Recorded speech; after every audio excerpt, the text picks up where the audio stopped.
안녕하세요, 여러분. 정말 너무 억울하고 화가 나는 일이 있어서 이렇게 사연을 보내게 되었습니다. 참, 세상에는 제가 잘못하지 않아도 저를 싫어하고 미워하는 사람들이 있더군요. 그런데 그런 사람들이 모르는 사람이면 모를까, 저를 정말 아껴줘야 될 가족들이라면 얼마나 인생이 힘들까요? 저는 몇 년 동안 동서에게 계속해서 미움과 괴롭힘을 받아왔습니다. 친정에 갈 때마다 동서 때문에 힘들고 쪽팔려서 정말 뛰쳐나가고 싶었던 적이 한두 번이 아니었어요. 사실 제가 성격이 안 좋은 것도 아니고 동서에게 못되게 군 것도 아니고 제 집이 못 살아서 동서에게 피해를 준 것도 아니고 제가 무시당할 만큼 남편과 사이가 안 좋은 게 아닌데도 동서는 저를 그렇게 싫어했습니다. 대체 그렇다면 동서는 왜 그렇게 저를 못 잡아먹어서 안달이었을까요? 이유를 알고 보니 정말 어이가 없더군요. 저도 동서의 충격적인 뒷모습을 알고 나서야 그 이유를 알게 되었습니다. 동서가 그동안 저에게 어떤 짓을 해왔는지 알면 여러분도 정말 놀라실 거예요. 제 아버지가 증거를 잡아 저를 구해주지 않았다면 저는 지금쯤 너무 억울하고 스트레스를 받아서 이 세상에 없었을지도 모르겠습니다.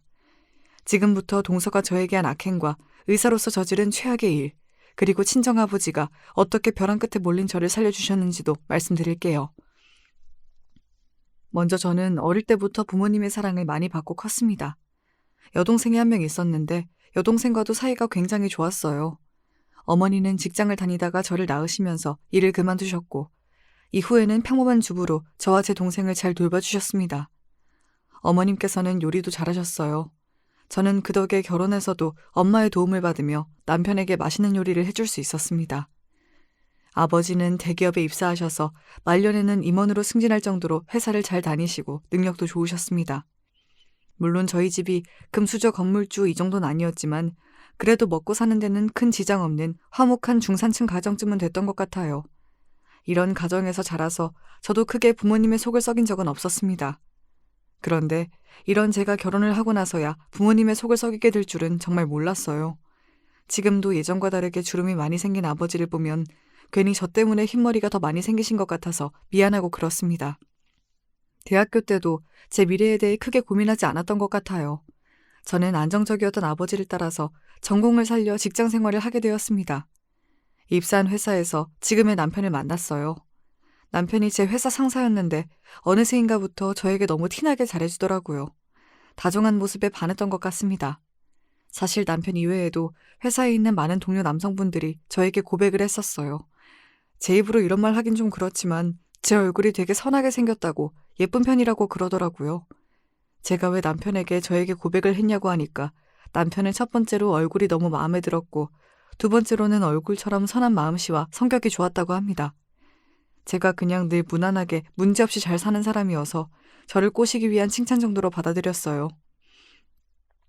하지만 이렇게 사람들에게 잘해주고 무난하고 차분한 저의 성격이 누군가에겐 공격하기 좋은 성격이라는 것을 이때 몰랐습니다. 지금 과거로 돌아갈 수 있다면 180도 다르게 정말 이기적이고 계산적인 성격으로 바꾸고 싶네요. 사실 제가 위에 말씀드렸듯이 저의 얼굴과 성격 때문에 그때 회사에서 여러 명의 남성들한테 고백을 받았어요. 그렇다면 많은 남자들 중에 지금의 남편을 선택하게 된 이유가 무엇일까요? 저는 그 이후로 제가 입사하고 6개월 후에 있었던 회식날을 말할 수 있을 것 같아요. 오랜만에 회식을 했었는데 직장 동료들은 저에게 남자친구가 없냐고 물어보며 계속 술을 먹으라고 했습니다. 저는 술을 좋아하지 않고 잘 마시지 않는데 제가 거절도 잘 못하는 편이라 어떻게 해야 할지 계속 고민하면서 겉으로만 웃고 있었어요. 그때 저의 곤란한 상황을 도와준 사람이 있었습니다. 저에게 잘해주던 회사 상사가 이런 술 문화는 없애야 된다면서 제 술을 다 대신 먹어주더군요. 그리고 직원들 앞에서 이렇게 얘기했습니다. 앞으로 누군가가 곤란한 술 문화는 없어야 한다고 생각합니다. 술도 각자 알아서 따라 먹으시고 안 먹는 사람은 가만히 놔두세요. 앞으로 술 안 먹는 사람에게 술을 주면 저에게 먹으라고 강요하는 것으로 알겠습니다.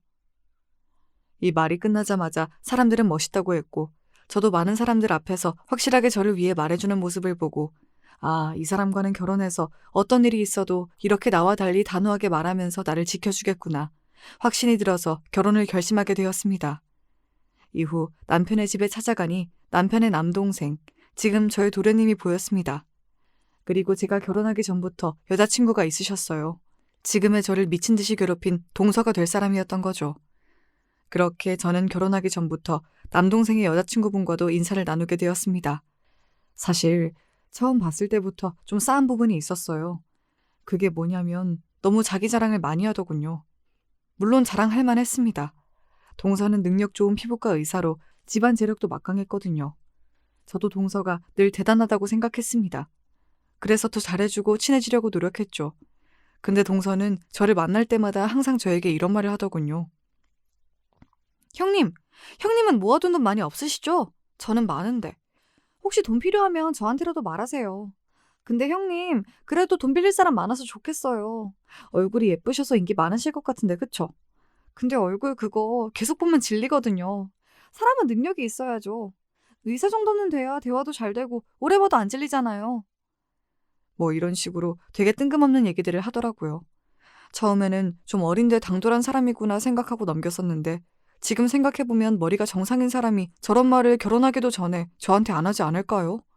그리고 여러분, 결혼 전이 이 정도면 결혼 후엔 어땠겠어요? 진짜 그렇게 말도 안 되는 막말을 저에게 할 줄은 몰랐습니다. 동서가 저에게 막말을 한 상황은 정말 많았는데 그중에서 너무 경악스러워서 기억에 남는 건 몇 개를 말씀드릴게요. 첫 번째는 저의 결혼식 준비였습니다. 난생 처음 해보는 결혼식을 준비하며 웨딩드레스 선택부터 결혼식장까지 남편과 상의를 하고 또 시어머님께도 여쭤보고 있었어요. 그런데 동서가 자기도 곧 결혼을 해야 한다며 미리 보고 싶다고 따라와서는 사사건건 계속 간섭을 하더군요. 형님은 저보다 나이가 많잖아요. 그러니까 옆에서 제가 요즘 트렌드를 알려드릴게요. 그리고 제가 의사여서 아는데 사람들한테 안 꼴리고 인정받으려면 갖춰야 할 것들이 있거든요. 형님은 그게 뭔지 모르시죠? 하긴 형님은 태어나서 한 번도 의사 같은 직업 가져본 적도 없고 주변 친구들도 다 형님이랑 비슷비슷한 수준의 사람들이잖아요. 다들 보는 눈이 거기서 거기일 텐데 그냥 제 말대로 하시는 게 제일 나을 거예요. 챙겨줘서 고마워요. 그런데 제 결혼식인 만큼 남편이랑 상의해서 결정하고 싶어요. 동서 말대로 전부 하긴 힘들 것 같아서 정말 미안해요. 제가 정말 친절하게 동서에게 그만 참견해줬으면 좋겠다는 티를 내자 동서가 저에게 뭐라고 했는 줄 아십니까? 신경질을 내면서 저한테 이렇게 얘기하더군요. 참나, 그냥 제가 하자는 대로 하시죠. 형님이 뭘 알아요? 아무리 형님 결혼식이지만 저도 결혼식에 참석하는데 제발 저랑 수준 차이 안 나게 어울리게 좀 사시라고요. 하, 이게 무슨 말도 안 되는 말인지. 제 결혼식이 동서의 체면이랑 무슨 상관이 있다고 이러는지 모르겠더군요. 그땐 제가 너무 착했어서 이 말을 듣고도 그냥 웃고 알겠다고 하고 넘겼습니다. 집에 가는 길에 너무 기분이 나빠서 이후로 동서가 있을 때는 최대한 어머님 집을 가지 않았어요. 이 일을 사람들한테 얘기하면 왜 그 말을 듣고 가만히 있었냐고 화를 내던데 그때 제 생각은 이거였던 것 같아요. 워낙 동서가 세게 말하는 편이지만 내 결혼식인데도 자기 일처럼 신경을 써주는 게 어떻게 보면 좀 고마운 거 아닐까? 동서가 츤데레는 아닐까? 지금 생각해보면 동서와 싸우기 싫어서 일부러 저를 세뇌시킨 것 같네요. 그래서 저는 늘 그냥 적당히 동서를 피하는 방법을 선택했던 것 같아요. 사실 저는 이때까지도 동서가 저를 속으로 미친 듯이 싫어하고 있다는 것을 몰랐어요. 근데 결혼을 하고 나서 제가 생각해도 정말 너무하다 싶은 경악스러운 일들이 발생했습니다. 그날은 동서와 제가 정식 며느리로 함께하는 첫 명절날이었어요. 저와 동서는 제사 음식을 하기 위해선 명절날 일찍 모이게 되었습니다. 그때 가족분들이 모두 모인 자리에서 갑자기 어머니가 부끄러운 말을 꺼내더군요. 그건 바로 저의 칭찬이었습니다. 어머, 혜선이 너는 얼굴도 예쁜데 요리까지 잘하는구나.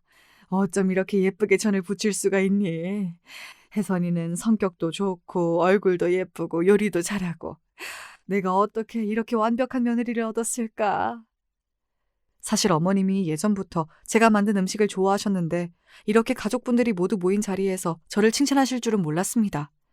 제가 어렸을 때부터 부모님이 요리를 잘해 이번 제사 음식도 빠르고 맛있게 하는 방법을 미리 전수받았기 때문에 이런 칭찬을 받을 수 있었던 것 같아요. 어머님이 말을 꺼내자 다른 사람들도 맞장구를 쳤고 제 남편은 자기가 정말 아내를 잘 얻었다고 말했습니다. 그러자 옆에 있던 동서가 갑자기 찬물을 끼얹는 말을 한마디 하더군요. 근데 형님은 요리라도 잘해야죠. 일도 뭐 사람들이 시키는 거 마케팅인가 뭔가? 그거밖에 안 하셨잖아요.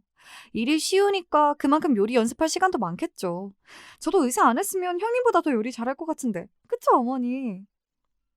동서가 갑자기 이런 말을 꺼내자 어머니를 포함해서 가족분들은 서로 눈치를 보기 시작했고 옆에 있던 도련님이 너무 당황해하며 어떻게든 이 상황을 수습하려 애썼습니다.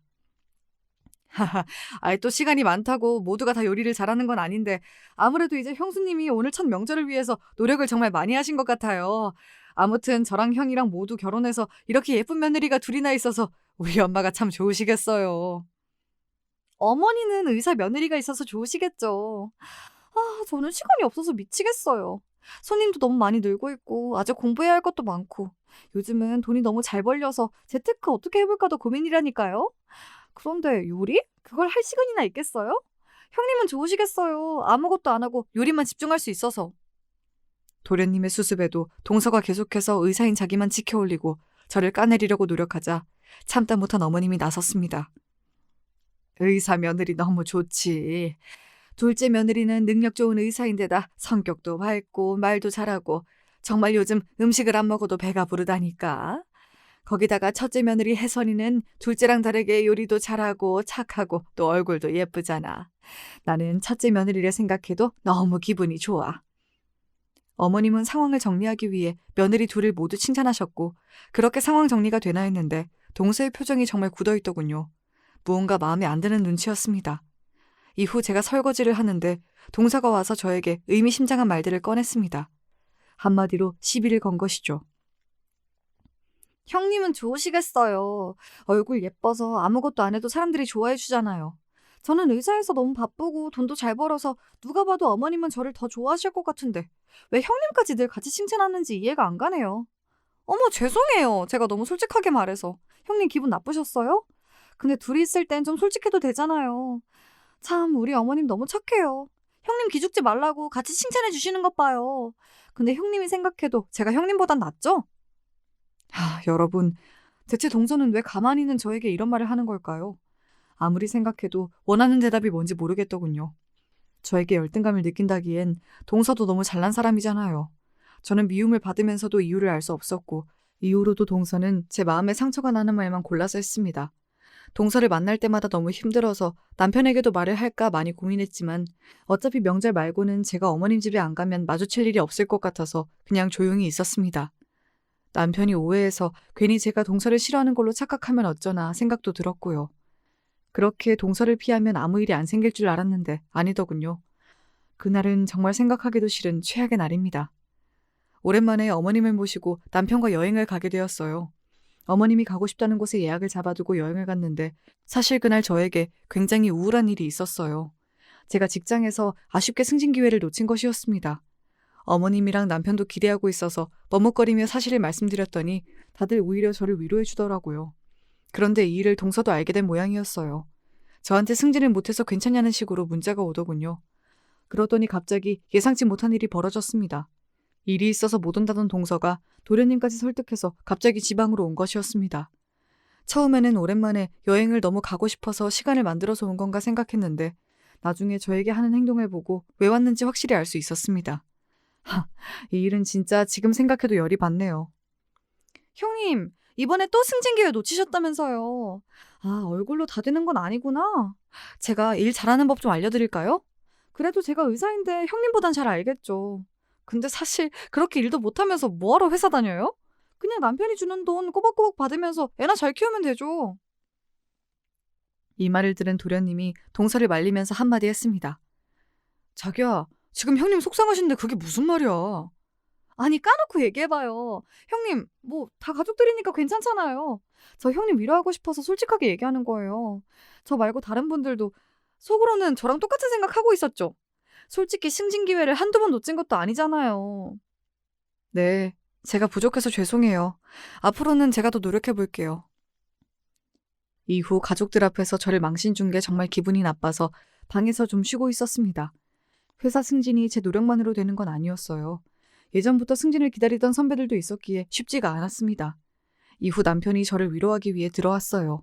하지만 남편이 그때 제게 했던 말은 정말 충격적이었습니다. 자기야, 기분 안 좋아? 승진은 다음에 하면 되지. 저 말에 너무 기분 나빠하지 마.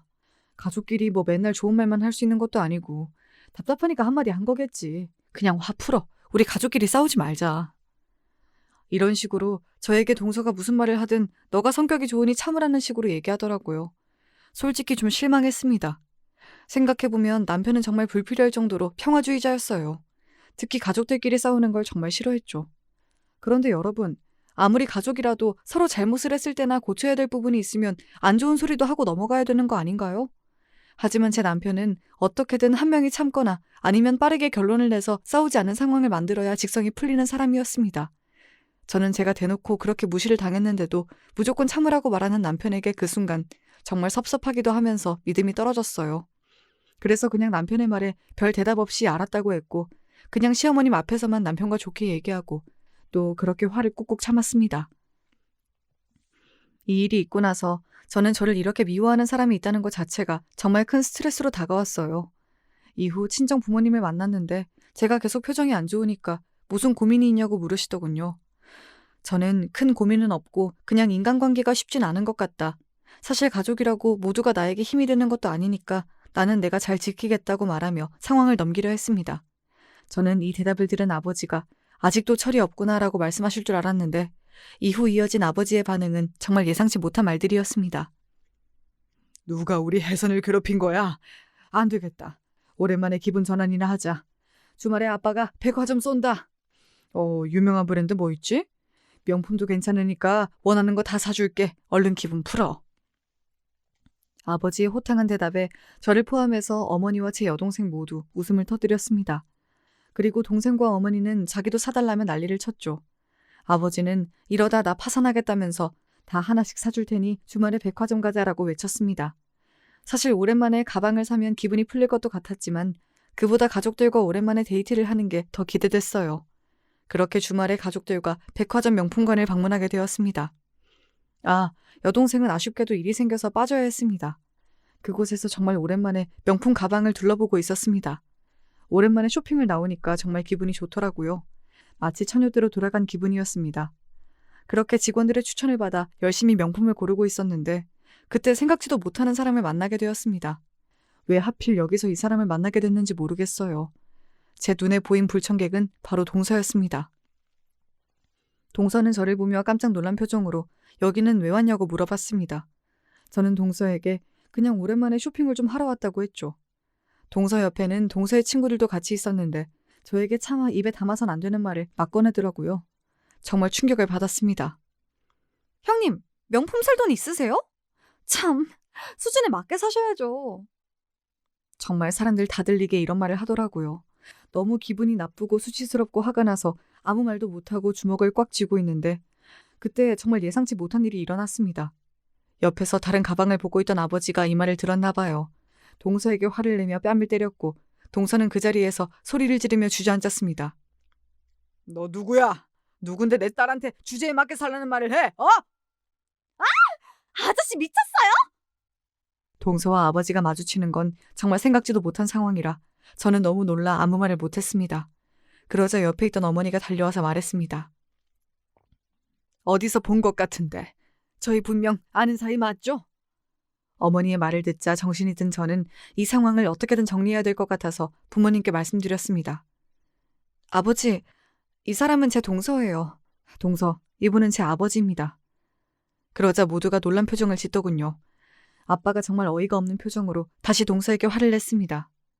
뭐야, 가족이었어? 그럼 내 딸이 너한테 형님일 텐데 예의도 없이 이런 식으로 사람을 무시해? 너가 그 피부과인지 뭔지 안다는 그 의사구나? 야, 너 같은 인간은 의사를 할 자격도 없어. 이런 식으로 사람 무시하면 지금 병원이 아무리 잘 돼도 결국 오래 못 가. 아버지가 더 소리를 지르며 화를 내려 하자 옆에 있던 어머니가 말렸습니다. 어머니는 괜히 사돈끼리 얼굴 붉히기 싫다고 그만하라고 하셨어요. 결국 동서가 저희 아빠를 째려보면서 친구들과 함께 그 매장을 나갔고 그렇게 상황은 마무리가 되었습니다. 여러분, 생각만 해도 아찔하지 않나요? 옆에 있던 저는 정말 난처하고 쪽팔리고 화가 나서 죽을 것 같았습니다. 그리고 그날 집에 와서 부모님께 이게 어떻게 된 일인지 자세히 내용을 얘기했습니다. 혜선아, 너 얼마 전에 가족들 때문에 힘들다 했잖아. 너 동서인지 뭔지 아까 만난 걔 때문인 거니? 제가 대답하기를 망설이자 어머니가 저에게 솔직하게 말해도 된다고 하더군요.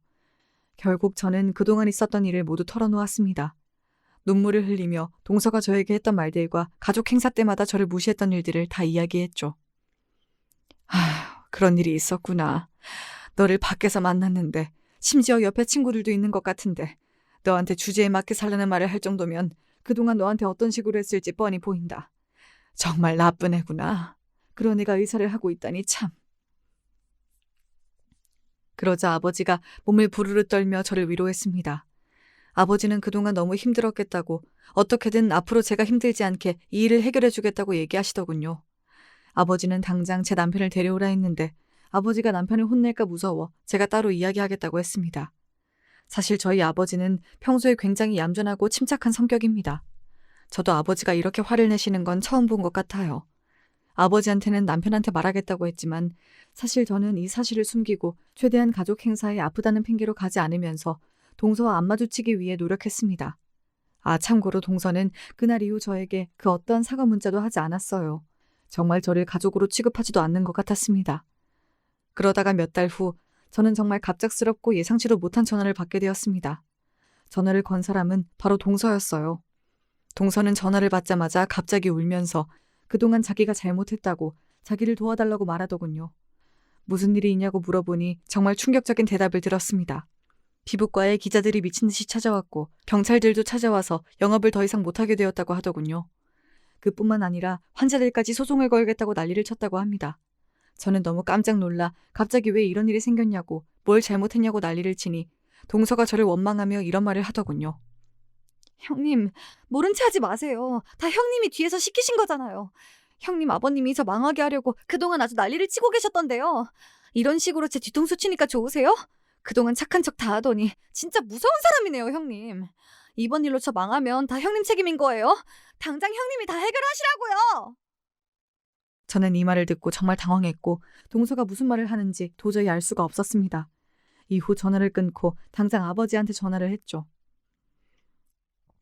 아버지, 지금 동서한테 연락이 왔는데 울고불고 막 화를 내면서 저에게 왜 이런 식으로 뒤통수를 치냐고 아버지가 동서를 망하게 했다고 막 말도 안 되는 소리를 하던데 이게 대체 무슨 소리예요? 뭐? 너한테 전화를 해서 그런 말을 했다고? 세상에 사과도 안 하고? 와, 아직도 정신을 못 차렸구나. 안 되겠다. 진짜 제대로 본때를 보여줘야겠어. 아버지, 제가 알아들을 수 있게 말을 좀 해주시면 안 될까요? 갑자기 동서의 피부과가 망하고 뭐 기자들 경찰 다 쳐들어오고 소송 걸리고 이게 다 무슨 이야기인가요? 혜선아, 걔 정말 질이 안 좋은 애더구나. 널 그렇게 무시할 때부터 사람은 별로겠다 생각은 했는데 의사로서도 정말 최악이었어. 내가 이걸 알아내지 못했다면 얼마나 많은 사람들이 피해를 받았을지 끔찍하다. 아무튼 걔는 자기가 저지른 벌 제대로 받고 있는 거야. 넌 걔가 무슨 말을 하든 무시해. 미안해할 필요도 없고. 난 걔가 너한테 사과를 제대로 할 때까지 절대로 걔 용서 안 한다. 아버지의 말을 들으니 자세한 내용은 모르지만 동서가 잘못한 게 사람들한테 밝혀진 모양이더군요. 제가 제대로 상황을 알기도 전에 도련님도 저에게 연락이 왔습니다. 도련님은 제발 어떤 인맥을 동원해서라도 동서를 살려주면 안 되냐고 저에게 난리를 쳤습니다. 다들 제 아버지가 동서의 잘못을 밝힌 것을 알고 있는 듯 했어요. 이렇게 도련님과 동서에게 계속 연락이 오자 저는 어머님과 제 남편이 알게 되는 것도 시간 문제라고 생각을 했고 그 전에 저부터 사건을 제대로 파악해야 된다고 생각해서 아버지께 어떻게 된 건지 자세히 물어봤습니다. 아버지에게 들은 이야기는 너무 충격적이었어요. 아버지는 그때 제가 백화점에서 당한 일이 너무 수치스러워서 뒤에서 정말 많은 애를 쓰셨더라고요. 아버지는 처음에 동서의 피부과에 방문해서 안 좋은 후기 하나 정도만 남기고 갈 생각이었다고 하시네요. 근데 병원에 있던 손님 2명이 하는 얘기를 엿듣고 뭔가 구린 냄새가 났다고 합니다. 아버지가 들은 손님들의 대화는 충격적이었어요. 여기 병원은 내가 예전에 치료했던 데보다 비용이 너무 많이 나오는 것 같아. 유명해서 그런가? 아무리 유명해도 이 정도 나올 리가 없는데. 그것도 그런데 날 수술한 원장님이 날 기억도 못하더라? 물론 환자가 너무 많으니까 시간 지나면 잊혀질 수도 있겠지만 뭔가 얘기하는 눈빛이 거짓말인 것 같았단 말이지. 수상해. 그래도 설마 뭐 대리수술? 그런 거 하겠어? 여기 유명한 데잖아. 대략 이런 식의 대화였다고 합니다. 사실 아버지도 동서가 저한테 하는 행동을 보지 못했다면 이 말을 듣고 그냥 넘겼겠지만 백화점에서 동서의 모습을 떠올리니 충분히 불법적인 행동도 할 수 있을 것 같았다고 하셨어요. 특히 이 병원은 동서가 대표이사로 있기 때문에 불법적인 일을 여러 개 저지르기가 쉬웠을 것 같다고 합니다. 결국 아버지는 대기업 임원을 하면서 만났던 인맥, 예를 들면 법조계, 의료계 등 다양한 분들께 도움을 요청하게 되었습니다. 다행히 은퇴 후에도 아버지가 성격이 너무 좋으셨기 때문에 모두와 좋은 관계를 유지하고 계셨대요. 아버지는 알고 계신 인맥과 정보를 모두 동원해서 손님들이 한 대화의 진실 여부를 파헤쳤습니다. 첫 번째로 아버지가 한 행동은 병원에 몰래 CCTV를 설치하는 것이었습니다. 아버지가 보안 전문가를 알고 계셨는데 이 보안 전문가는 아버지가 백화점에서 있었던 일을 얘기하자 화를 내며 공감했다고 합니다. 딸을 얼마 전에 결혼시킨지라 아버지의 마음을 더 잘 이해하신 것 같았어요. 결국 이 일을 도와주기로 한 보안 전문가분은 병원의 감시가 소홀한 구역에 최신형 CCTV를 설치하였습니다. 그리고 얼마 후 CCTV에서 정말 충격적인 장면을 목격하게 되었다고 합니다. 여러분, 정말 놀라지 마세요. 저도 이야기를 듣고 앞으로 병원 가는 게 꺼려질 만큼 충격적이었어요. 바로 설마 했던 대리수술이 동서의 병원에서 이루어지고 있던 거였어요. 그뿐만 아니라 의사들끼리 일부러 어떻게 과잉진료를 할지 논의하며 환자들에게 과도한 치료비를 청구하는 장면들도 CCTV에 찍혔습니다. 또한 동서는 돈을 벌기 위해선 불법적인 성형수술도 마다하지 않았고 때로는 허위 진단으로 환자들을 오게 만들고 있다는 대화 내용도 전부 CCTV에 녹음되었습니다. 제 동서가 했던 말 중에 제가 제일 충격받았던 말을 들려드릴게요. 다들 알지? 이건 불법이 아니라 영업 비밀이야, 영업 비밀. 이 정도는 돼야 피부과가 먹고 살지, 안 그래? 다들 조용히 해. 돈 많이 벌게 해줄 테니까. 환자의 돈을 뜯어내기 위해 불법적으로 했던 일을 이런 식으로 합리화시키고 있었더군요. 정말 제가 생각했던 동서의 모습보다 훨씬 별로였어서 정말 큰 충격을 받았습니다. 저는 아버지가 말씀해주신 이런 이야기를 들으면서 한 가지 이해되지 않는 게 있었어요. 바로 아버지가 왜 이 얘기를 저에게 미리 하지 않았냐는 것입니다. 그러자 아버지는 제대로 된 증거를 다 포착하기 위해서였다고 말씀하셨습니다. 아버지는 예전에 알게 된 변호사를 만나 동서가 제대로 벌을 받기 위해서 어떤 증거가 더 필요한지 물어보셨고 증거를 확실히 모으기 전까지 가족들에게는 이야기하지 않는 게 좋을 것 같다고 하셨어요. 근데 생각해보면 제가 이 일을 미리 알았더라도 어떤 도움도 드리기 힘들었을 것 같아요. 아버지가 잘 생각하신 것 같았습니다. 이후 아버지는 변호사분이 말씀하신 대로 병원 내부자를 회유하기 위해 노력했다고 해요. 다행히 병원 내부자 중에는 이런 행위에 죄책감을 갖고 있었던 사람들이 몇 명 있었기 때문에 이 사람들을 회유할 수 있었다고 합니다. 결국 이들은 직접 목격한 행위에 대해 인터뷰를 진행하게 됐고 아버지는 이 사람들이 추후 피부과가 문을 닫을 경우 좋은 일자리를 구할 수 있게끔 여러 지인을 통해 노력하셨다고 합니다. 특히 직원들에게 익명성을 보장하고 만약의 경우 법적인 보호까지 제공할 수 있음을 약속하며 사람들의 신뢰를 얻었다고 합니다. 여러분, 그런데 만약 여러분이 피부과 직원이라면 이런 상황에서 인터뷰에 응하시겠나요? 저는 아무리 저를 지켜준다고 약속해도 겁이 나서 쉽게 모든 것을 얘기하지 못했을 것 같아요. 그래서 아버지께 직원들을 어떻게 설득했냐고 다시 한번 여쭤보니까 아버지는 아버지가 겪은 일을 진솔하게 사람들한테 이야기하셨대요. 제가 너무 스트레스를 받아서 오랜만에 부모님을 만나서도 밥을 제대로 먹지 못하고 한숨만 쉬고 있었던 가슴 아픈 모습을 포함해서 백화점 명품관 쇼핑을 하러 갔을 때 동서가 저를 무시했던 일까지 전부 얘기했더니 다들 원장님이 그런 사람인지 몰랐다면서 충격을 받았다고 하네요. 특히 모두 결혼을 했거나 남자친구나 여자친구가 있었던 상황이기 때문에 다들 저와 아버지의 심정에 더 공감하셨다고 합니다. 무엇보다 딸을 위해 이렇게까지 하는 아버지의 모습을 보고 큰 감동을 받았다고 하더군요. 결국 사람들은 제가 겪은 일을 자기 일처럼 여기며 다들 도와주게 된 것입니다. 저는 너무 감사하면서도 모두에게 죄송했습니다. 정말 도와주신 직원분들을 위해서라도 동서가 제대로 벌을 받아야 한다는 생각이 들더군요. 이후 아버지는 이렇게 수집한 CCTV 영상과 내부자의 증언을 바탕으로 동서의 불법적인 의료 행위들과 허위 진단, 과잉 진료 등의 서류 증거를 체계적으로 정리했습니다. 이 증거들은 아버지가 아시던 변호사를 통해 법적으로 효력이 있는 형태로 언제든 동서가 법적 책임을 물을 수 있도록 보관을 해두고 있었다고 하네요. 하지만 아버지는 이 증거를 모아두고도 이 모든 것을 터뜨리는 것이 맞나 수백 번 고민을 했대요. 그 이유가 무엇인지 아시나요? 바로 아무리 큰 잘못을 했어도 동서가 저에게는 가족이었기 때문이죠. 결국 아버지는 동서에게 마지막으로 기회를 줬다고 합니다. 동서에게 따로 연락해 저에게 저번에 했던 행동을 사과하라고 얘기하셨대요. 그랬더니 동서의 반응이 어땠는지 아시나요? 아버지가 저에게 문자를 보내줬는데 정말 충격적이더군요. 저기요, 제 번호는 어떻게 하셨어요? 전 따님이랑 다르게 의사예요. 바빠 죽겠어서 씹으려다가 어르신이어서 예의상 답장을 드리는 거예요. 솔직히 제가 형님한테 욕을 한 것도 아니야. 없는 말을 한 것도 아니잖아요. 아니, 형님 월급으로 주제도 안 되게 명품을 어떻게 사요. 전 놀라서 말이 나온 거예요. 그리고 사과는 어르신이 하셔야죠. 저 때리셨잖아요. 진짜 고소하려다 참았거든요. 꼴도 보기 싫으니까 다신 연락하지 마세요. 아버지는 이 문자를 보고 정말 이 사람은 안 되겠다 싶어서 이 모든 증거를 터뜨려야겠다고 결심하셨대요. 그리고 아빠는 그렇게 결심을 하고도 이 증거를 터뜨리기 전에 마지막 기회를 또 한 번 주었다고 합니다.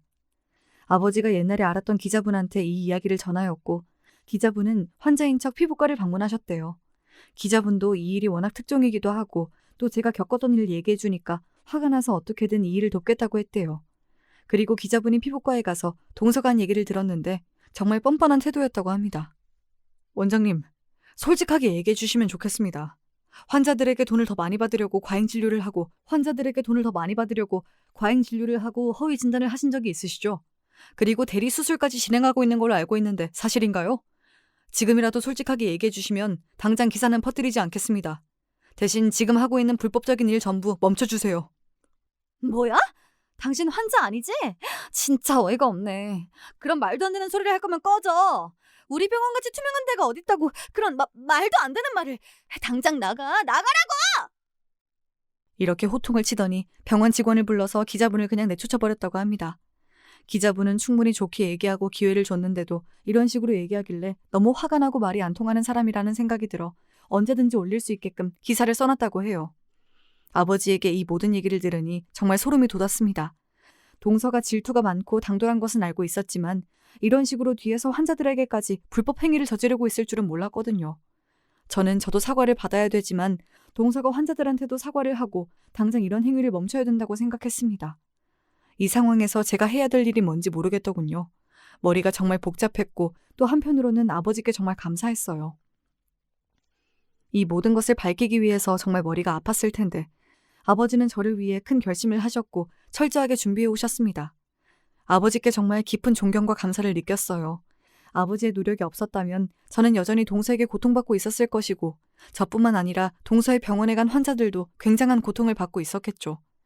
저는 아버지의 이런 노력이 헛되지 않도록 동서가 제대로 벌을 받아야 된다고 계속해서 생각을 했습니다. 아버지께 이 모든 일을 듣기 전까지는 어떻게든 가족끼리 싸우지 않기 위해 평화를 유지해야 된다고 생각했지만 이 모든 일을 알고 나서 그 생각이 180도 바뀌었어요.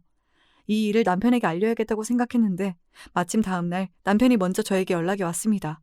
정말 깜짝 놀란 목소리였어요. 지금 병원 이름 포털 사이트에 뜨고 난리 났는데 당신 알고 있었지? 불법 행위 저질렀다고 아주 난리가 났어. 어제 성윤이 만나서 물어보니까 당신은 다 알고 있고 장인어른이 이 모든 것을 발견했다고 하던데 사실이야? 이게 대체 무슨 일이야? 어?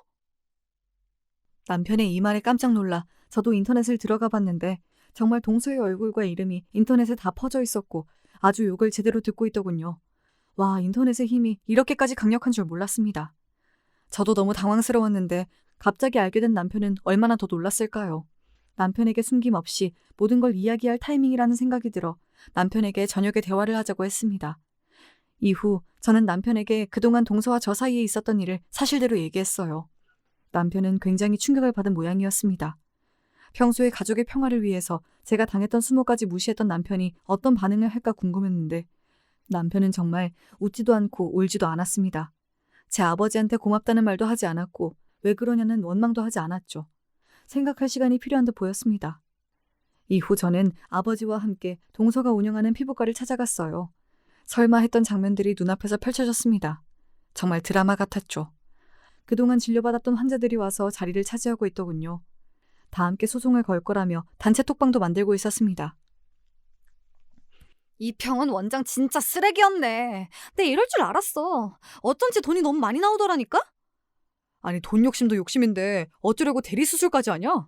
그러면 환자 잘못되면 어쩌려고 이런 일을 저지르냐고. 유명한 데라서 믿고 왔더니 진짜 안 되겠네.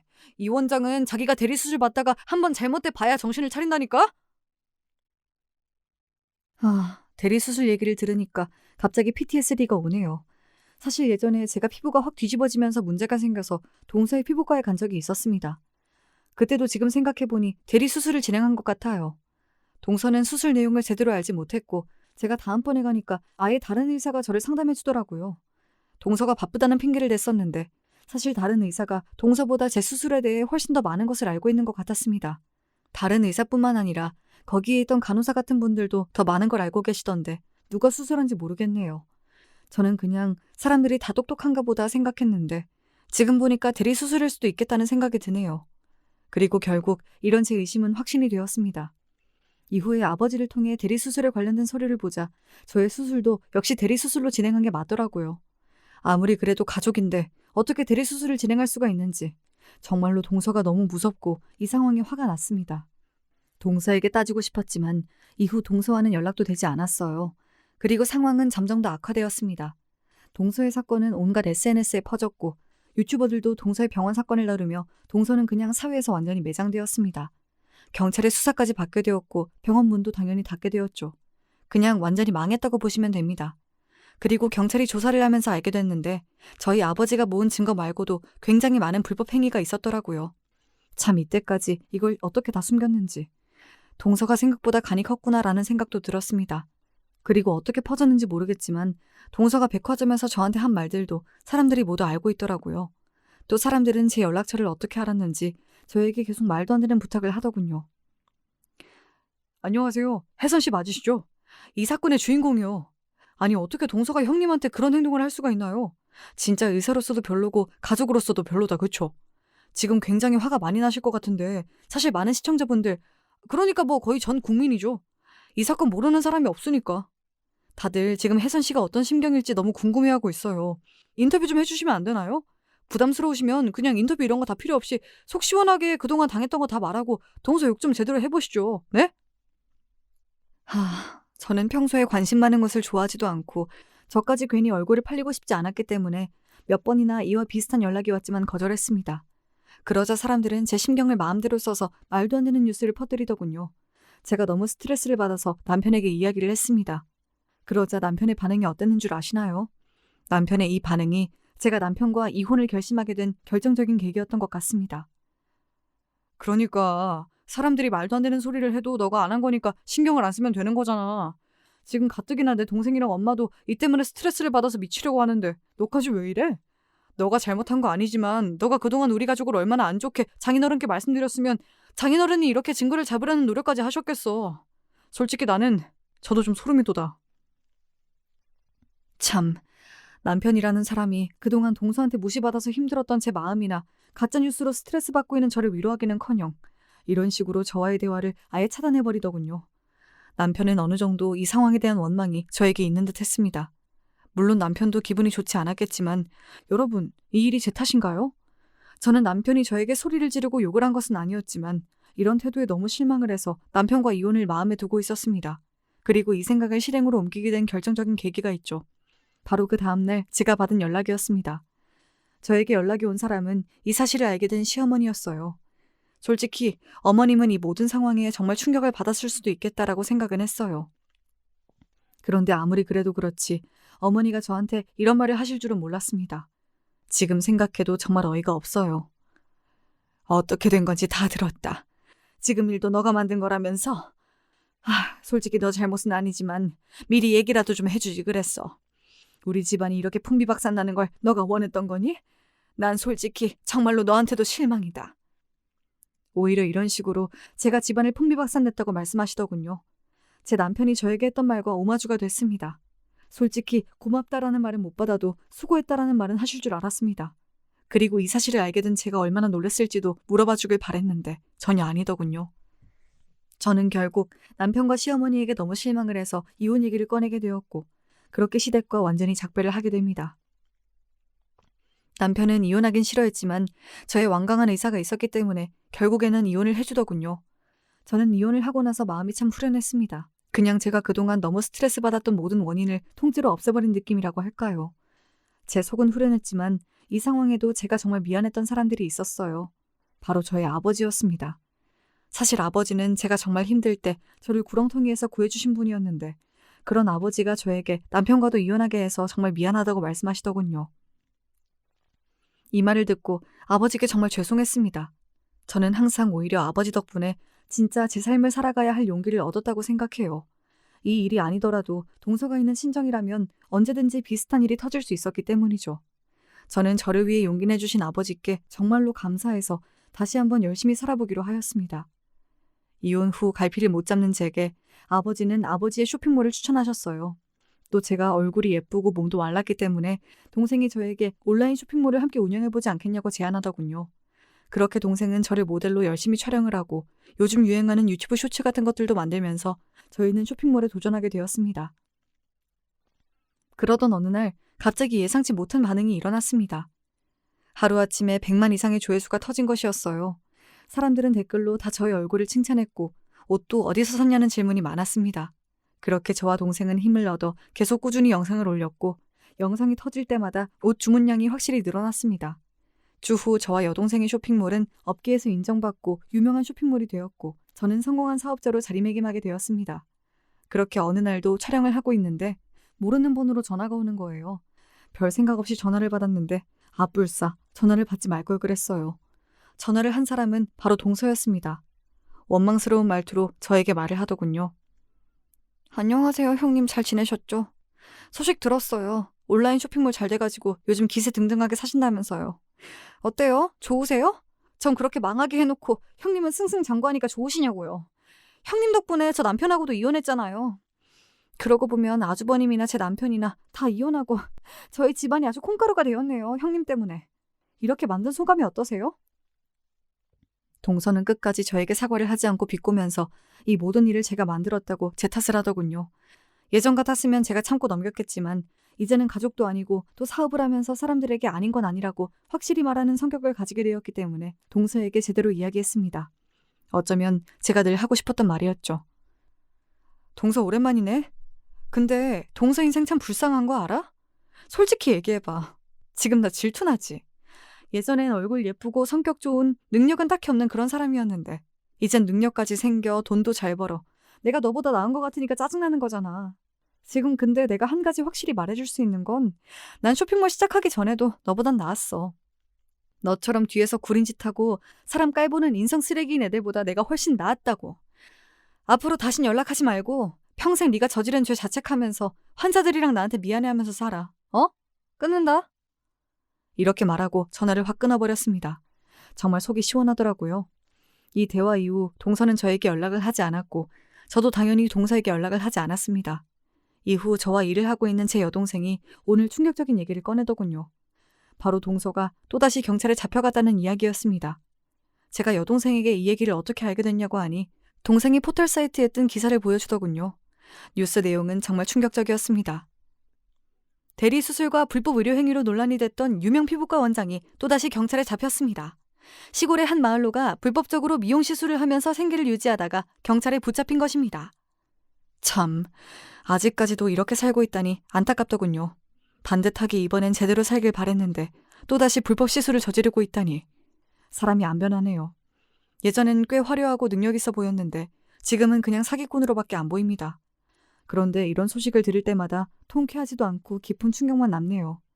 사실 누구나 동서처럼 과한 욕심으로 안 좋은 선택을 할 수 있다고 생각합니다. 동서를 보며 저는 사업이 앞으로 잘 되더라도 고객한테 이렇게 돈을 뜯으면서 뒤에서 구린 짓을 하는 사장은 되지 않아야지라고 계속 생각했습니다. 이후 여동생을 통해서 충격적인 소식을 하나 더 듣게 되었어요. 이번엔 남편에 관한 이야기였습니다. 그런데 우리가 얼마 전에 만든 옷 있잖아. 그 옷을 뭐 기부한다면서 진짜 많이 샀던 사람이 있었거든? 근데 그 고객이 옷을 새로 만들 때마다 많이 사길래 좀 더 챙겨드려야 되나 너무 고마워가지고 내가 알아봤는데 알고 보니까 그걸 산 사람이 형부인 거야. 형부가 계속 언니 소식 지켜보면서 일부러 우리 거 더 많이 산 모양이더라. 후기도 진짜 열심히 썼어. 그 후기가 조회수 폭발했고. 그리고 항상 언니 모델로 우리가 유튜브에 올릴 때마다 진짜 정성스럽게 언니 칭찬하면서 댓글 달아준 사람이 있었거든. 계속 똑같은 사람이라 내가 봤는데 알고 보니까 형부였던 거야. 아직까지도 언니를 못 잊고 있는 건지 언니한테 미안해서 그런 건지 모르겠지만 아무튼 안쓰럽기도 하고 이 일은 고맙기도 하고 그렇네. 저는 이 얘기를 듣고 정말 깜짝 놀랐습니다. 제 전 남편이 이렇게 뒤에서 제가 잘 되게 하기 위해 노력을 하고 있을 줄은 꿈에도 몰랐거든요. 얘기를 듣고 마음이 복잡해졌습니다. 이후 길을 가다가 정말 익숙한 사람을 마주쳤어요. 바로 시어머니였어요. 깜짝 놀라고 당황스러워서 인사를 하고 제 갈 길을 가려고 하는데 시어머니가 저를 붙잡더군요. 잠시만 시간을 내주면 안 되겠냐고 저한테 물어보시더니 저에게 이런 이야기를 했습니다. 혜선아, 그동안 고생 많았다. 내가 너한테 큰 도움이 못 돼서 정말 미안해. 사실 그 병원 일이 밝혀졌을 때 의사 며느리를 잃는다는 생각에 이성이 나갔던 것 같아. 한편으로는 너를 원망했어. 그런데 생각해보니 너가 얼마나 착한 아이니. 그동안 걔가 너를 무시하는 일이 꽤 많이 있었잖아.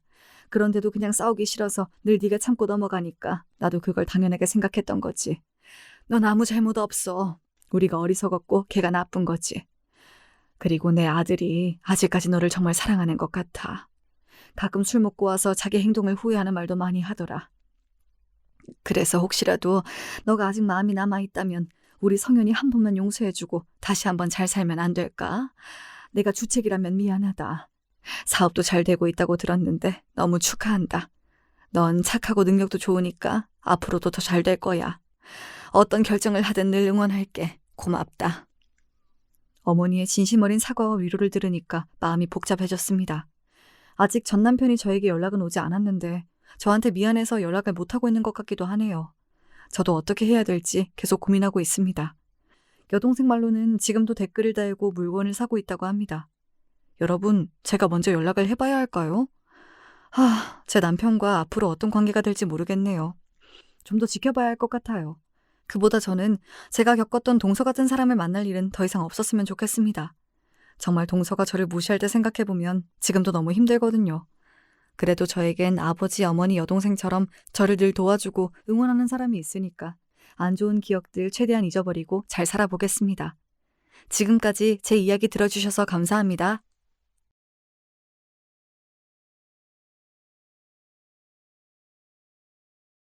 안녕하세요. 전 평소 사람들한테 관심이 많아서 사연 듣는 걸 즐겨하고 있는 30대 중반 여자입니다. 출퇴근할 때 차에서 종종 사연을 듣고 있죠. 재밌게 사연을 듣기만 하다가 이렇게 사연을 보내게 된 이유는 한국에서 제일 똑똑한 사람들이 간단 서울대를 졸업하고도 무개념 짓을 한 동서가 저에게 어떻게 참교육을 받았는지 여러분들에게도 들려드리고 싶어서 보내게 됐어요. 서울대 나왔어도 무개념 짓을 하면 안 되는 거잖아요. 오늘 제 사연 듣고 여러분들께서도 얄미운 동서를 참교육한 것처럼 통쾌한 기분 얻어가시면 좋겠습니다. 그런 의미에서 많은 분들이 사연 들으실 수 있도록 좋아요와 구독 한 번씩 눌러주시고 사연 들어주세요. 감사합니다. 남편은 평범한 중소기업 다닙니다. 제가 중소기업 다니는 남편과 결혼한 걸 보면 주변에선 참 신기하더라고요. 왜 더 좋은 조건의 남편을 구하지 않았냐면서 말이죠. 전 조건보단 순수하고 절 잘 따르는 남편의 모습이 좋았거든요. 저는 최근 800억을 추가 투자받은 스타트업에 다니고 있습니다. 외모도 나쁘지 않고 학벌도 좋아서 20대 후반까지 꽤나 많은 소개팅을 받았었는데 은행권에 다니는 남자들은 꽤나 지루하고 자꾸 상품 얘기나 해서 지루하고 딱 별로였고요. 대기업 다니는 남자들은 외모 평가에 지적질까지 오히려 못생긴 것들이 지 잘난 맛에 살더라고요. 그래서 정말 딱 질색이었습니다. 스타트업 다니는 사람들은 저와 수준이 비슷한 사람도 많지 않은 데다가 열정이 가득해서 일 중독? 그런 스타일이더라고요. 참 연애하기 어려운 스타일들이었죠. 그래도 뭐 다들 그런 건 아니겠고 어디까지나 제가 만난 소개팅 상대들의 하나는 이야기입니다만 그렇게 20대 후반을 보내고 나니 소개팅으로 만나는 상대들에게 지쳐서 떨어져 나가기 일보 직전이었습니다. 그러다가 대전에서 IT 박람회를 크게 하길래 회사 사람들이랑 같이 구경 나왔다가 자기 회사 부스를 열심히 홍보하는 남편을 보게 됐어요. 남편은 훈훈한 외모에 잘 웃는 성격이었고 열정적으로 자기 회사 제품을 소개하는 모습이 참 인상적이었거든요. 그래서 바로 명함을 받아갔고 다음날 연락해서 회사 제품보단 어제 그렇게 열심히 설명하던 남편을 알아가고 싶다고 제가 화끈하게 고백해버렸습니다. 남편은 순수한, 한마디로 귀엽고 쑥맥 같은 사람이었어요. 제가 고백하자 당황한 모습이 참 귀여웠죠. 볼이 빨개지고 손을 떨더라고요. 말은 어버버버 하면서요. 그 순수한 모습에 저는 이 남자다 했던 것 같아요. 그동안 조건을 알고 만나왔던 남자들과는 다르게 다가왔죠. 그렇게 저와 남편은 연인 사이로 발전했고 사귄 지 8개월 만에 초고속으로 결혼을 하게 됐고요. 저희 친정에선 저에 비하면 한참 별 볼 일 없는 사위를 그렇게까지 마음에 들어 하시진 않았지만 제가 좋다는데 어쩌시겠어요? 자식 이기는 부모 없다고 하잖아요. 남편 집안에선 제가 그저 그런 스타트업을 다니고 있는 줄 알았고 남편이 중소기업을 다니니까 수준이 비슷하다고 생각했는지 결혼을 말릴 이유는 없어 보이더라고요. 실제로도 그랬고요. 오히려 상견례 이후에는 저희 결혼을 적극적으로 찬성하면서 결혼 준비는 저희 하고 싶은 대로 하라고 하시더라고요. 그게 너무 좋았고 마음이 놓였습니다. 피곤하게 조건 따지지 않아도 좋았달까요? 그렇게 시댁 쪽에서 먼저 편하게 해주니까 앞으로 제 인생에 시집살이는 없을 거란 확신이 들었거든요.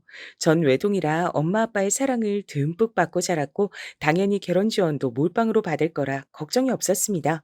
그런데 남편 쪽은 그렇지 않더라고요. 그걸 알게 된 건 상견례 날이었습니다.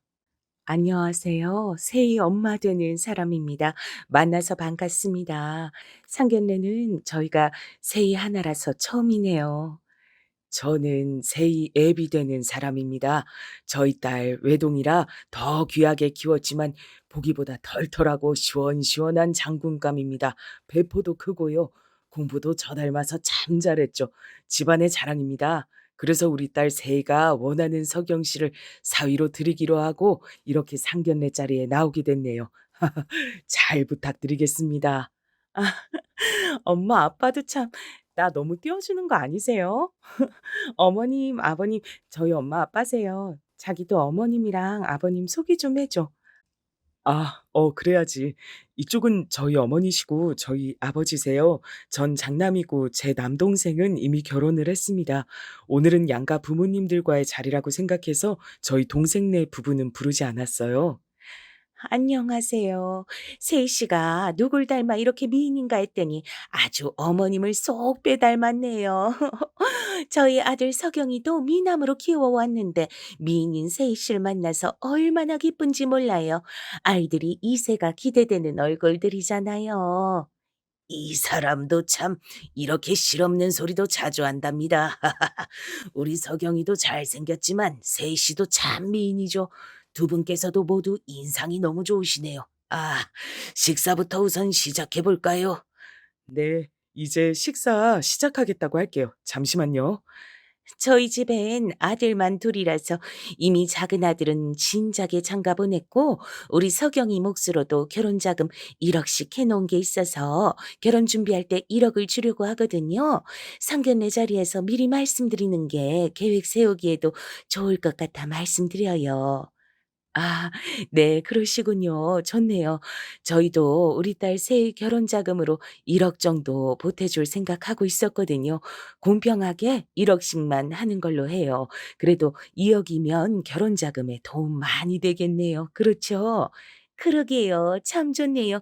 공평하게 1억 씩 총 2억 이라니 애들은 좋겠어요. 너들 그렇지 않니?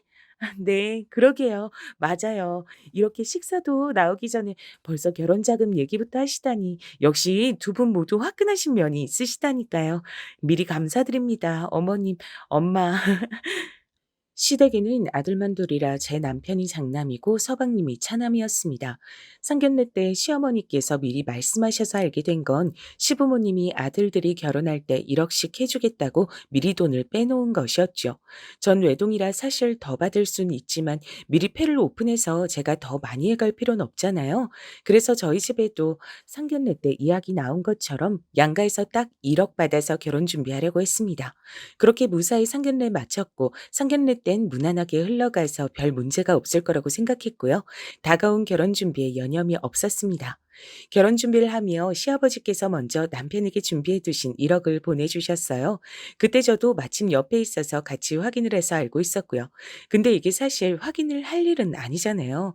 저희 집에서도 어차피 상견례 때 저희 엄마께서 다 같이 있는 자리에서 우리 친정에서도 1억을 해주시겠다고 했으니까요. 그걸 들은 시어머니, 시아버지께서도 만족해하면서 알았다고 하셨거든요. 그렇게 일단락이 됐었는데 근데 시어머니가 자꾸 친정에서 돈을 보내줬냐고 물어보시는 겁니다. 우리가 1억 해줬는데 사돈낸 왜 1억을 안 해주니? 1억 해줬으면 어디 통장 좀 보자. 넌 우리 석영이 통장으로 1억 들어온 거 확인했다 하지 않았니? 근데 넌 왜 확인을 안 시켜주려고 하니? 수상하게. 피차 투명해야 하지 않아? 네? 아, 그런 게 아니라요, 어머니.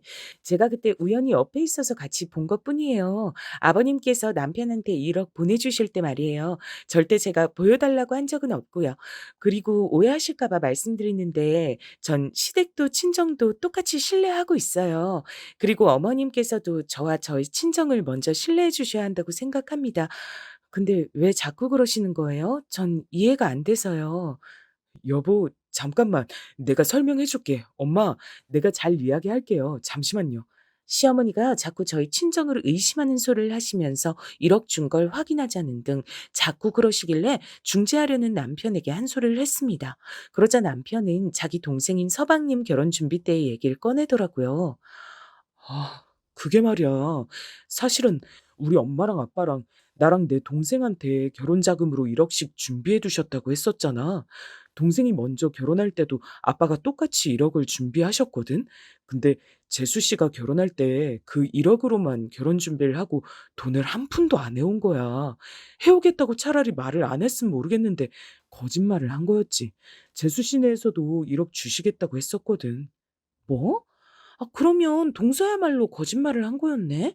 아니, 근데 우린 아직 결혼 준비 중이고 우리 집이 뭐 거짓말할 것도 아닌데 동서랑 싸잡아서 보시는 거야? 정말 너무하시네. 우린 정말 1억이 있거든. 주시기로 했고. 근데 이렇게 똑같은 취급하시는 거 솔직히 너무 서운하다. 기분 나쁘단 말이야. 여보가 나라면 당연히 기분 나쁘지 않겠어? 어? 당연히 여보가 기분 나빠할 거라고 생각해. 그래서 이렇게 따로 불러서 여보한테 우리 집안 사정 얘기하는 거고. 재수 씨가 결혼할 때 돈을 한 푼도 해오지 않고 거짓말한 게 그게 우리 엄마한텐 너무 큰 충격이었나 봐. 심지어 재수 씨네에선 재수 씨가 서울대 나왔는데 보잘것없고 학력도 낮은 우리 동생이랑 결혼해 주는 것만으로도 감지덕지 해야 되는 거 아니냐면서 오히려 오리반을 내밀었었거든. 그래서 사이가 별로 안 좋아. 그것 때문에 사실 상견례 자리에도 안 나왔던 거야. 말은 둘러댔었지만 미안해 여보. 미리 말했어야 되는데. 남편이 꺼낸 얘기를 들어보니 서방님이 동서랑 결혼할 때 동서 쪽에서 1억이란 큰돈을 해오기로 하고 한 푼도 해오지 않았다고 하더라고요. 그게 시어머니는 너무 충격이었던 거고요. 결국 서방님은 시댁과 틀어져서 가족 행사에 잘 오지도 않는다는 것도 알게 됐고요. 그래서 이번에 저와 남편이 결혼할 땐 모든 걸 투명하게 하려고 하신다는 것도 확실히 알게 됐습니다. 어쩐지 시어머니께서 계속 이런 일로 연락하시는 게 마음에 걸렸었는데 이런 배경이 있을 줄은 정말 몰랐거든요. 그래서 먼저 말씀을 드렸습니다. 어머님, 저예요. 지금 잠시 얘기 괜찮으시죠? 석영 씨한테 먼저 결혼한 서방님네 얘기 다 들었습니다. 그런 배경이 있어서 저희한테 자꾸 돈 얘기하시고 의심하신 건 몰랐어요. 얘기 들으니까 어머님 그동안 언행이 조금 이해가 가더라고요. 그래. 이해한다니 다행이구나. 그러니 얼른 너희 친정에서 준다던 1억 진짜 받았는지 확인부터 시켜줘라. 얼른 통장 꺼내봐. 어서. 정말 이번엔 정말 모든 걸 투명하게 해야겠으니까. 이야기 다 들었다니깐 내가 2번 말하지 않아도 내 말 무슨 말인지 알지? 네, 어머님. 뜻 무슨 말씀이신진 충분히 알아요. 투명하게 하자고 하신 거 저도 너무 좋다고 생각하고요. 하지만요, 어머님. 투명하게 하는 건 저도 찬성하고 너무 좋은 일이지만 그래도 저희 아직은 결혼 전입니다. 결혼 전부터 자꾸 어머님께서 돈 문제로 연락 주시고 하니까 불편한 건 사실이네요. 사실 많이 불편해요. 이런 돈 얘기 심한 간섭으로 느껴지거든요.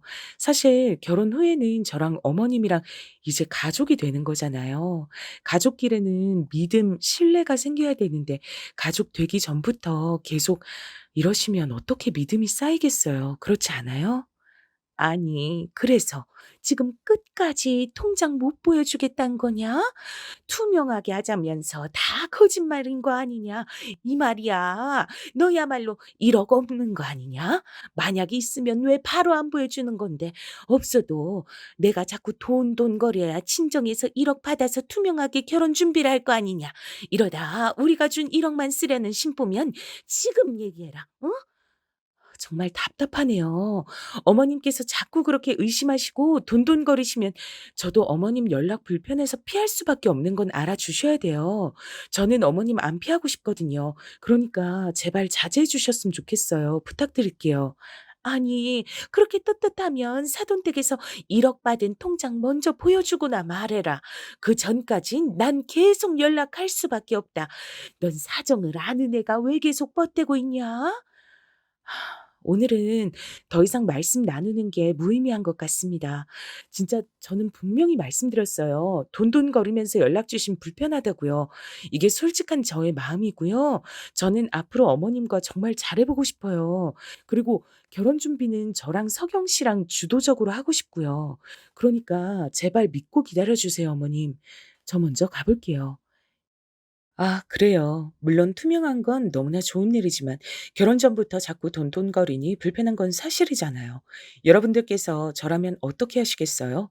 시어머니랑 저랑 결혼 후 정말로 가족이 되면 서로 굳건히 믿고 가야 할 사이인데 말이죠.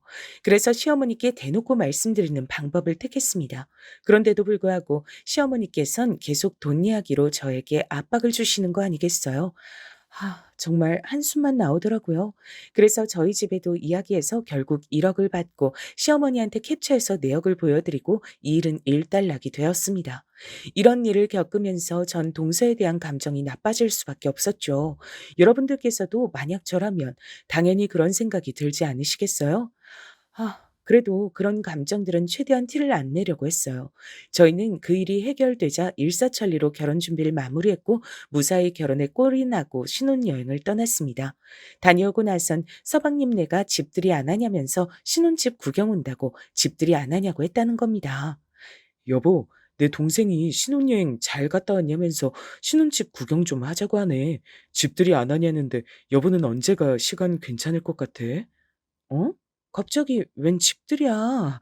내 친구들이나 직장 동료들이랑도 안 했는데 우리 이제 막 신혼여행에서 다녀왔어. 여독을 풀어도 모자를 파네. 뭔 놈의 집들이를 얘기하는지. 서방님도 참 눈치 없다. 그럼 그냥 배달 음식 시켜 먹는 걸로 하고 이번 주말? 그래. 이번 주말에 후딱 해치워 버리자. 고마워 여보. 이해해 줘서. 대신 동서가 일찍 와서 집들이 준비하는 거 도와준다고 하던데 배달 음식 시켜서 먹을 거면 오지 말라고 할까? 여보도 집에서 조금 더 쉬는 게 낫지 않겠어? 에? 동서가 와서 돕겠다고 먼저 말했다고? 그건 좀 의외네. 그래, 온다는데 오라고 해야지. 안 그래도 결혼 전에 왕래가 없어서 어떤 사람인지도 전혀 대화도 못 해봐서 이 기회에 파악 좀 해야겠어. 오라 그래. 그래, 알겠어. 그럼 동서 보고 일찍 와서 집들이 준비하는 것 좀 도와주라고 할게. 이번 주말로 말해둘게. 고마워, 여보. 여행 다녀와서 쉬지도 못하고 고생 많다. 여보가 정말 능력이 많아서 그래.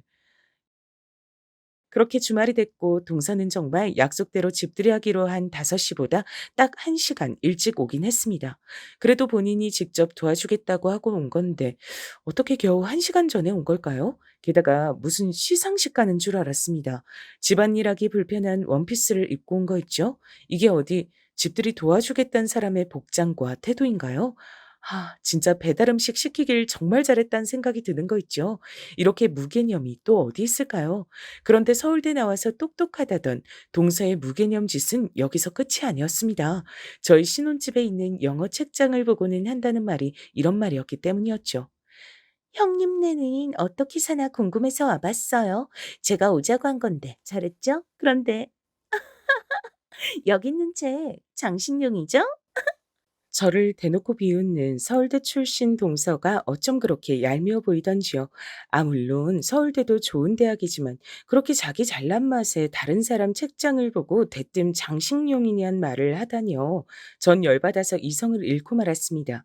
그래서 이렇게 말하면서 책장에 꽂아두었던 저의 하버드대 졸업장으로 빽소리와 함께 동서의 뺨을 올렸습니다. 그랬더니 동서가 쓰러지며 개거품을 무는 거 있죠. 정말 여러분들께서 이 장면을 보셨어야 하는데 말이죠. 다시 생각해도 이렇게 통쾌할 수가 없었거든요. 야, 이 쬐깐한 년아. 서울대도 대학이냐? 너 하버드 나온 사람 실제로 본 적 없지? 그게 바로 나야, 이 개념 없는 년아. 어디서 주름을 잡고 있어? 너야말로 머리에 달린 게 장식용이냐? 넌 뇌가 없냐고. 없어? 뇌가 기능을 못 하나 봐?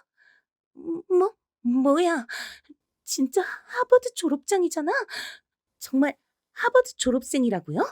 아니, 근데 왜 우리 아주버님 같은 분이랑 결혼을, 아니, 그걸 왜 이제 말해요? 하버드라니, 하버드라니, 정말 말도 안 돼.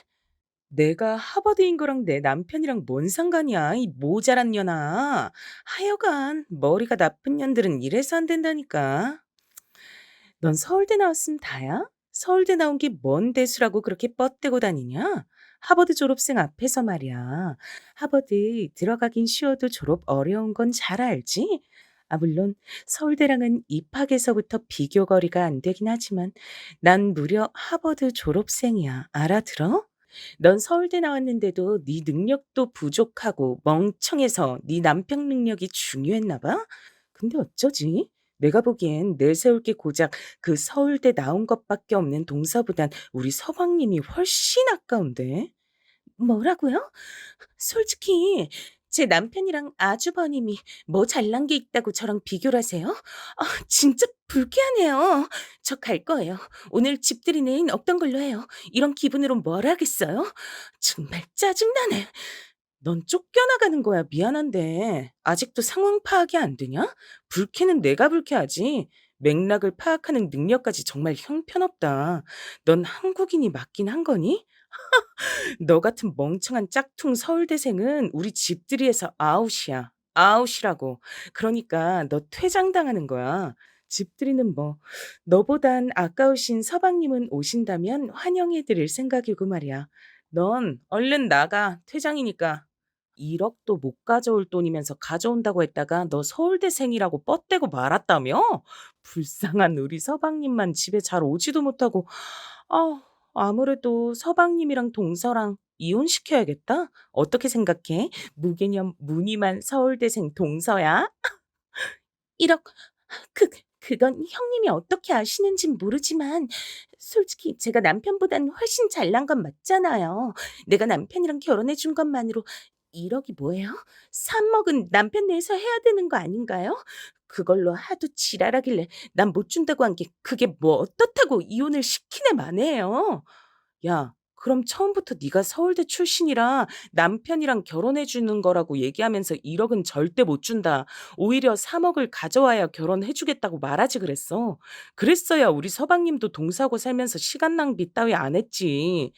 이건 뭐 거의 사기 결혼이잖아. 안 그래? 뭐요? 이게 무슨 사기란 거예요? 처음부터 굳이 그렇게 말할 필요는 없잖아요. 1억을 준다는데 그렇다고 우리 집에서 안 준다고 바로 받아치는 것보단 나중에 둘러대면 되죠. 방금 동서가 한 말이 결국 이 결혼이 사기란 걸 증명해 주는 거야. 이 바보 같은 무늬만 서울대생아. 사기죄가 확립이 되려면 어떤 조건이 있는 줄 알아? 바로 상대를 속이려고 한 의도가 있어야 된다는 거야. 지금 방금 동서가 동서 입으로 안 줄 생각으로 거짓말을 했단 걸 말했잖아. 그걸 난 녹음하고 있었고. 넌 이제 끝이야. 아니, 그게 어떻게 나한테 무슨 왼수라도 졌어요? 나한테 대체 왜 이래요? 아, 정말 짜증나. 그 녹음한 거 이리 줘요. 달라고요. 그걸로 뭐 진짜 사기 결혼으로 우리 남편한테 고소라도 하라고 하려는 거예요? 내가 못할 건 없지. 안 그래? 앞으로 동서한테 그걸 바로잡을 기회가 있을진 난 모르겠지만 말이야. 그러니까 왜 쓸데없는 거짓말을 해가지고 자기 무덤을 스스로 파냐고. 너 근데 진짜 서울대생은 맞아? 하버드생이 보기엔 전혀 안 똑똑한 것 같아서 말이야. 그러자 동서가 분을 이기지 못하고 씩씩대면서 저희 집 문을 쾅 닫고 나가버리더라고요.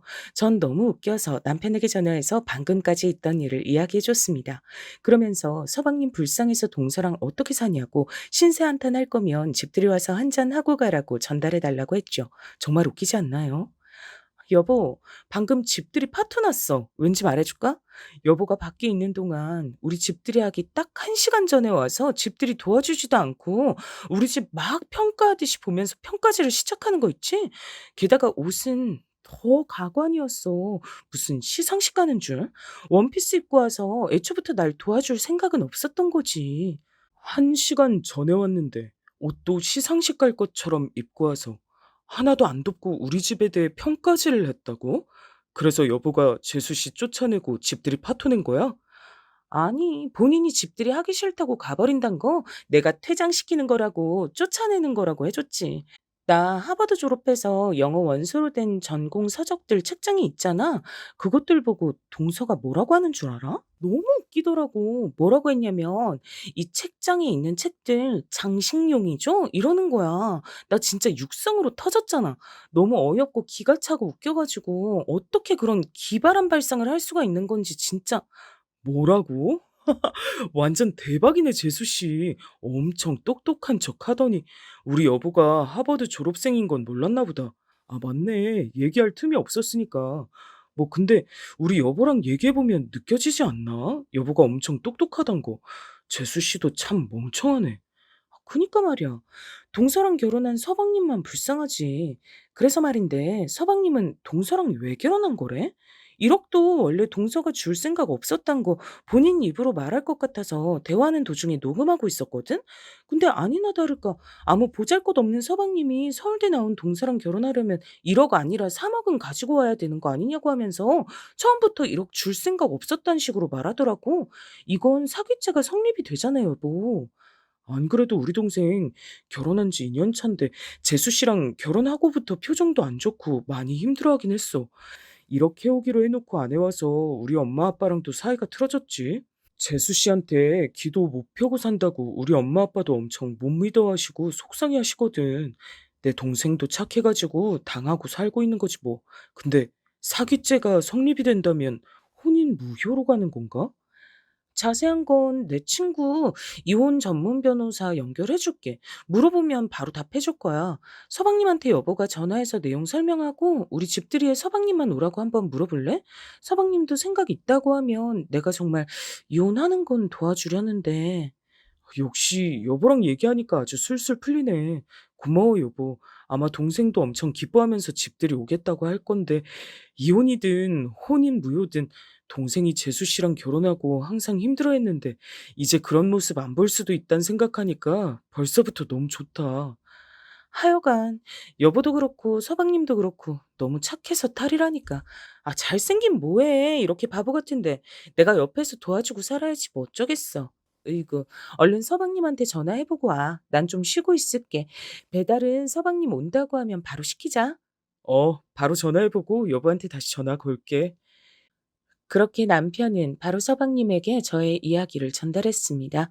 서방님은 떨리는 목소리로 집들이에 꼭 가고 싶다고 너무 고맙다고 전달해달라고 했다고 하더라고요. 전 역시 그럴 줄 알았다며 기쁜 마음으로 제가 먹고 싶은 배달 음식 3인분을 주문했습니다. 잠시 후 남편과 함께 서방님이 신혼집에 들어왔죠. 형수님, 그게 정말인가요? 우선 저희 아내 때문에 기분 나쁘고 당황하셨죠? 제 아내 대신해서 사과드려요. 죄송해요.